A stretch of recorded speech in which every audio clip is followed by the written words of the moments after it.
We absolutely love our pets and our kids, but they make a giant mess, including this indoor-outdoor cat that leaves paw prints everywhere. So today we're checking out a robot vacuum that can also mop. This was an absolute breeze to set up. It's got a dirty and clean water tank, so you can fill this up with water. Use that for washing the floor and cleaning the mop brushes by itself. I like that I can set the thing to do not disturb and let it know that I have pets so it doesn't just run into them and hurt them. If you've never used one of these things before, it's pretty cool because it will actually map your entire room with this like LiDAR sensor that it has on the front. It basically drives around everywhere and then spins around and maps the area, which it's pretty important because you're going to be able to select different rooms to clean. If you just want to clean certain zones, you can do that. And it did great across all the thresholds and transitions on my floor. And it even knows where edges are. There's a sensor on the bottom of it so that if it thinks it's about to fall over a cliff, it'll actually stop it. After it mapped my entire home, it went back to the charging base by itself and it kind of like reverses up in here.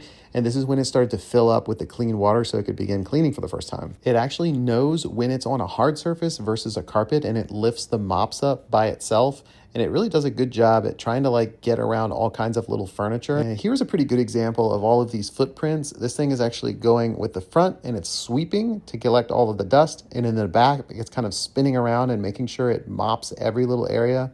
And you'll see these footprints basically just disappear after this thing goes through it. Look at that. How cool. The pads on the bottom got pretty black even after the first couple minutes. It needs to go back and like refill and clean them periodically, but it does it all on its own, so you don't have to do anything. And when it's all said and done, it'll be drying the brushes underneath, and then you can empty out manually the dirty water tank. And on the inside, there's a bag that collects all of the dust and debris. I was super impressed with this thing. It's going to make my life so much easier, and it can make your life easier too. You can grab these. I dropped a link right in the video for one of these. It's a really, really cool product. It's by Eufy. You know it's good.